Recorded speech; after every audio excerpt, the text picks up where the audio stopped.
आदाब। Hello friends, आज हम तैयार करेंगे गुआवा जेली। विंटर्स में गुआवा जो आता है बहुत अच्छा आता है, बहुत मीठा होता है। तो आप साल भर के लिए विंटर्स में ही गुआवा जेली तैयार करके रख सकते हैं। ये बिल्कुल खराब नहीं होगा। इसमें हम जेलेटिन नहीं डालेंगे, इसमें प्रिजर्वेटिव नहीं डालेंगे। आप इसको कहीं भी रख सकते हैं, काउंटर पे, किचन में रख दें, डाइनिंग टेबल पे रख दें। आपको इसको फ्रिज में रखने की जरूरत नहीं है। ये साल भर आराम से चल जाएगा, बिल्कुल भी खराब नहीं होगा। वीडियो तो आप आखिर तक देखिएगा, क्योंकि आपको मैं टिप्स बताऊंगी कि इसको कैसे स्टोर करना है, कैसे यूज करना है, और बहुत इंपॉर्टेंट टिप्स हैं जो आप फॉलो करेंगे तो आपका ये साल भर चल जाएगा, खराब नहीं होगा। और आगे बढ़ने से पहले मैं आपको दिखा दूं, आपको दो कलर के जेली दिख रही है, एक इस कलर की है और एक इस कलर की है। ऐसा क्यों है? दो अलग अलग कलर क्यों है? क्या हम गलतियां करते हैं कि ऐसी गलती ना हो और इस तरह के कलर ना आए? देखने में ये ज्यादा खूबसूरत लग रहा है कलर, और जेली ऐसी होनी चाहिए कि आर पार दिखे। तो आप मेरे उंगलियां आपको दिख रही है ना, इस तरह की जेली होनी चाहिए कि हमें दिखे, बिल्कुल ट्रांसपेरेंट जेली होगी, वही बढ़िया मानी जाती है। आप इसका जो है इतना कलर डार्क हो गया है कि इसमें आपको कुछ नहीं दिख रहा है, लेकिन स्वाद में बिल्कुल वही है। तो हम क्या वो गलतियां करते हैं जिसकी वजह से ऐसा कलर आ जाता है, मैं आपको आखिर में बताऊंगी, तो आप वीडियो आखिर तक देखिएगा। तो चलिए हम फटाफट इनको तैयार कर लेते हैं।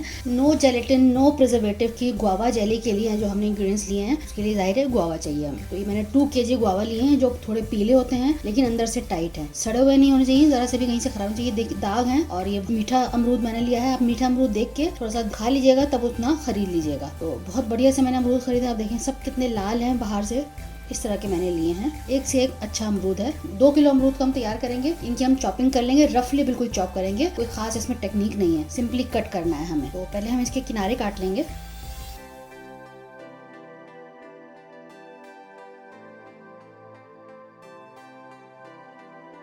सिंपली इस तरह से छोटे छोटे।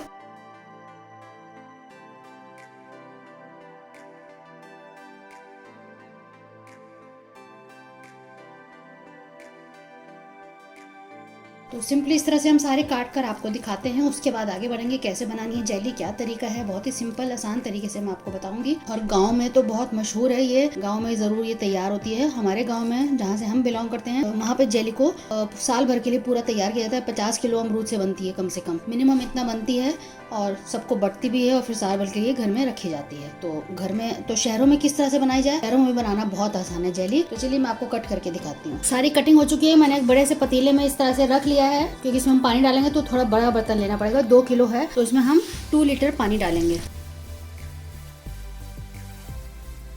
इतना पानी डालना है कि ये डूब जाए। तो लगभग मैंने 2 लीटर के आसपास इसमें पानी डाला है। अब इसको हम लो फ्लेम पे कुक करने के लिए रख देंगे 1.5 घंटे के लिए, यानी कि 1.5 आवर के लिए इसको हम लो फ्लेम पे पकाने के लिए रखेंगे। तो ये मैंने फ्लेम को ऑन कर दिया है। मैं आपको बीच बीच में दिखाती रहूंगी। वैसे मैं इसको 1.5 घंटे तक पकाऊंगी। आप देखें कि मैंने यहाँ पे कुछ बॉटल्स को स्टेरिलाइज करके रखा हुआ है। घर में जो जैम की और इधर उधर की हनी की जो बॉटल्स होती हैं, उनको इकट्ठा कर लेते हैं, और फिर सबको मैंने गर्म पानी में स्टेरिलाइज कर लिया है 10 मिनट के लिए। तो ये मेरी बॉटल्स तैयार है, बिल्कुल सूख चुकी हैं। अब आप देखें कि आधा घंटा हो चुका है और इसमें अच्छे से बॉईल आ रहा है। पानी यहाँ तक था और ये रिड्यूस हो गया है। आपको यहाँ पे लेवल दिख रहा होगा, स्टीम बन रही है इसमें, इसकी वजह से आपको शायद ना दिखा हो। तो आप देखें इतने अच्छे से बॉईल हो रहा है। अभी 1 घंटा इसको और मैं रखूंगी। हाफ एन आवर गुजर चुका है, फिर मैं आपको 1 घंटे बाद दिखाती हूँ। अब आप देखें 1.5 घंटा हो चुका है पूरे घर में इसकी, और इसमें देखें गुआवा का कलर आ गया है। अभी हम क्या करेंगे, इसको छान लेंगे। इसको जो अर्क है यानी कि पानी है, इसको हम अलग कर लेंगे और इसका पल्प को अलग कर लेंगे। अर्क को हम यूज करेंगे। आप गुआवा को यूज कर सकते हैं, खा सकते हैं, इसका जैम बना सकते हैं, लेकिन उसका जितना भी अर्क है वो पानी में आ गया है, तो आप इसको खा ही लेंगे तो ज्यादा बेहतर होगा। अगर आपको जैम बनाना, आप पूरा गुआवा लेंगे, उसका अर्क नहीं निकालना होगा, तभी जैम अच्छा बनेगा। तो अब इसको हम छान लेते हैं। 8 कप इसमें से अर्क निकला है। अब इसको हम गैस पे दोबारा रखेंगे, और पल्प को मैंने ये अलग कर लिया। अब इधर देखें, इधर पल्प है और ये इधर हमारा अर्क हो गया है। अब इसको हम गैस पे रखेंगे। ये 8 कप सिरप था, अर्क जिसको हम बोलते हैं। 5 मिनट पकाया, उसके बाद मैंने 8 कप ही अब मैं इसमें चीनी डालूंगी। बिल्कुल बराबर चीनी डलेगी, जितना कप पानी निकले उतना ही हमें चीनी डालना है। अब एक बार इसको मिक्स कर देते हैं। धीरे धीरे ये पकेगा, गाढ़ा होगा। 20 से 25 मिनट, आधा घंटा भी लग सकता है। तो मैं आपको बीच बीच में दिखाती रहूंगी जो जो इसका कंडीशन बदलेगा। तो बीच बीच में फ्लेम को मैं हाई कर दूंगी, कभी लो कर दूंगी। तो इस तरह से करते हुए मैं इसको पकाऊंगी। अब ये बीच बीच में जो ये इम्प्योरिटी है, इसको हम निकालते रहेंगे इस तरह से किनारों से।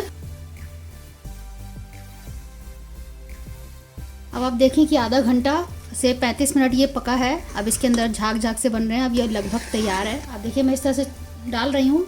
पहले तो थोड़ा तेज जाएगा, उसका धीरे धीरे ये गिर रहा है। इससे अंदाज़ा लगता है कि अब ये बिल्कुल बनने की कगार पे है। अब ये आप देखें धीरे धीरे बिल्कुल गिर रहा है यहाँ पे। इसका मतलब ये सेट होने वाला है। तो इसमें हम नींबू डालेंगे। जितना हमारा कप सिरप निकला था, अर्क निकला था, 8 कप निकला था, तो 8 चम्मच 8 टेबल स्पून ही हम डालेंगे नींबू। उसको आपको छान के डालना है क्योंकि उसका रेशा नहीं जाना चाहिए, बिल्कुल भी रेशा ना जाए, इसलिए आपको छान के डालना जरूरी है। अब जितना भी रेशा है वो छन्नी में आ जाएगा। 8 टेबल स्पून मैंने इसमें डाले हैं नींबू के। अब 1-2 मिनट बस हम पकाएंगे। अब मैं दिखा देती हूँ। अब मेन काम ये है कि ये तो बनाना बहुत आसान है। अब हमें इसको किस स्टेज पे बंद करना है, किस स्टेज पे इसको हमें रोक देना है, ये मैं आपको दिखाती हूँ। इसकी 2 टेक्निक्स हैं। एक तो मैंने आपको बता ही दिया है कि जब हम इस चम्मच से गिराएं तो ये देखिए धीरे धीरे गिर रहा है ना, तो ऐसा होना चाहिए। इस तरह से ये धीरे धीरे गिरे तब लगेगा कि हाँ ये तैयार है। धीरे धीरे ये यहाँ पे आप देखें, थोड़ा ध्यान से देखेंगे तो आपको पता चलेगा। तो अब ये तैयार है। दूसरा तरीका ये है कि हम एक कटोरी ले लेते हैं, उसमें मैंने पानी लिया है, ठंडा पानी लिया है, थोड़ा सा इसमें हम डाल देते हैं 2-3 बूंद इस पानी में। अब मैं इसको 2 मिनट के लिए छोड़ देती हूँ। ये सेट हो जाएगा। मैं आपको दिखाती हूँ कैसे सेट होगा। आप देखें धीरे को दिख भी रहा होगा कि नीचे जाके बैठ गया है, फैला नहीं है। फैला नहीं है इसका मतलब ये तैयार है। और अगर फैल जाए इसका मतलब आपको थोड़ा सा और पकाना है। नहीं फैला है, नीचे जाके जम गया है, इसका मतलब ये सेट हो चुका है। तो मैं आपको दिखाती हूँ पानी फेंक के। आप देखिए ये इस तरह से सेट हो गया है, फैला नहीं है, इसका मतलब ये बिल्कुल तैयार है। अब हम गैस को ऑफ करेंगे। बिल्कुल सिमट गया है। कंसिस्टेंसी चाहिए, आप चाहें तो 1-2 मिनट और पका सकते हैं और ये अच्छे से सेट हो जाएगा। बस इससे ज्यादा नहीं करना है। अब हद से हद इसको 3 मिनट और मैं पकाऊंगी, फिर मैं गैस को ऑफ करके इसको ठंडा करने के लिए छोड़ दूंगी 10 मिनट के लिए। नींबू हम इसलिए डालते हैं कि उसके जो स्वाद है, जो उसका टेस्ट है, उसको बैलेंस करेगा, उसकी मिठास को बैलेंस करेगा। नींबू थोड़ा सा खट्टा मीठा लगेगा, इसलिए हमने डाला है। तो बिल्कुल आपको सारी चीजें नाप के लेनी। चीनी आपको नाप के लेनी है, जितना सिरप उतना ही चीनी, उतना ही टेबल स्पून आपको नींबू डालना है। और नींबू डाल के आप 2 से 3 मिनट या 4 मिनट पकाएंगे। उसके बाद आप गैस को ऑफ कर देंगे। आपको मैंने 2 तरीके बता दिए इसको टेस्ट करने के लिए कि इसकी कंसिस्टेंसी आ जाए तब हमें चूल्हा को बंद करना है, यानी कि गैस को ऑफ करना है। तो दोनों तरीके से आप देख लीजिएगा, चेक कर लीजिएगा। और ये ठंडा होने के बाद भी क्योंकि गाढ़ा होगा, इसलिए हमें इसको थोड़ा सा इस तरह की कंसिस्टेंसी में छोड़ना होगा। तो बस मैं आपको अब दिखाती हूँ थोड़ी देर में। चलिए जब तक ठंडा हो रहा है मैं आपको कुछ इंपॉर्टेंट बातें बता देती हूँ गुआवा जेली के बारे में। मैंने पहले बनाया था तो वही है, ये 2 लॉट में बनाया था। एक लॉट में ये बना, एक लॉट में ये बना। तो आपको दोनों में अंतर नजर आ रहा होगा।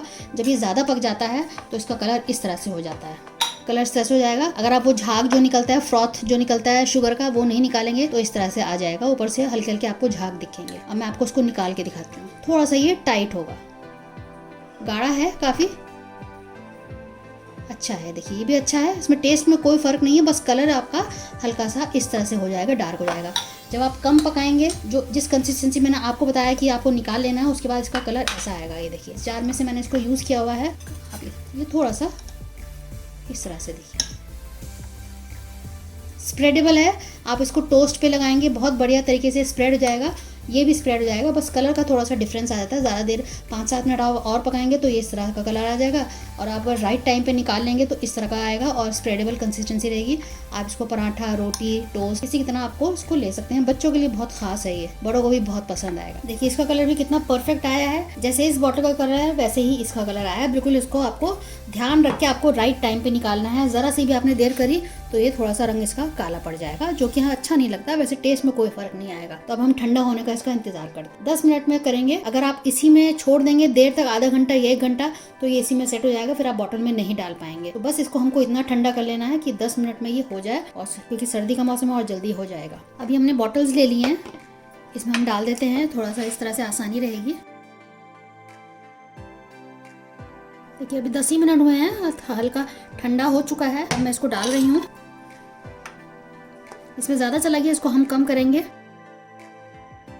जैसे ही हल्का ठंडा हो आपको वैसे ही इसमें डाल देना है और हल्का हल्का इसको हम खाली रखेंगे। मैं आपको एक चीज दिखा देती हूँ। मैंने 4 बॉटल्स में निकाल चुकी हूँ। जरा सी आप देख रहे हैं, देखिए इसमें आप जम गया है। अब मैं इसको स्पैटुला की मदद से इसको निकालूंगी। तो आप हद से हद 10 मिनट मैक्सिमम इसको ठंडा करिएगा। उसके बाद आप फौरन डाल लीजिएगा बॉटल्स में, वरना इसमें सारा सेट हो जाएगा, जम जाएगा। तो आप देखिए हमारे 6 बॉटल्स तैयार हो चुके हैं। मैं आपको खास टिप्स बताती हूँ इसको स्टोर कैसे रखना है। आप इसको किचन के काउंटर पर रख सकते हैं, डाइनिंग टेबल पे आप इसको छोड़ सकते हैं, आप इसको कहीं भी रख सकते हैं। फ्रिज में आपको रखने की जरूरत नहीं है और ये साल भर से भी ज्यादा टाइम तक चल जाएगा। अगर बच जाता है तो ये साल साल भर से ज्यादा टिक जाएगा, क्योंकि बच्चे इसको खत्म कर देते हैं बहुत जल्दी। इसलिए मैं सर्दियों में 3 से 4 बार 5 बार बनाती हूँ ताकि मेरा साल भर चल जाए। चीनी और जो नींबू है वो अपना आप ही प्रिजर्वेटिव का काम करेगा, बिल्कुल भी खराब नहीं होगा। जैसे आप अचार का ध्यान रखना है आपको बस वैसे ही रखना है। इसमें आपको गंदा झूठा चम्मच नहीं लगाना है, आपने इसको गीला चम्मच नहीं लगाना है, इसमें हाथ नहीं लगाना है। बस आप जब निकालें उसको फौरन बंद करके रख दें। अगर आप ये टिप्स फॉलो करेंगे तो आपका गुआवा जेली बहुत आराम से साल भर चल जाएगा। अगले सीजन में आप फिर दोबारा तैयार कर सकते हैं। तो बनाइएगा, फीडबैक ज़रूर दीजिएगा, हमें आपके फीडबैक का इंतज़ार रहता है। अगली बार मिलते हैं किसी नई रेसिपी के साथ। तब तक के लिए शुक्रिया। देखते रहिए शायला दस्तरखान।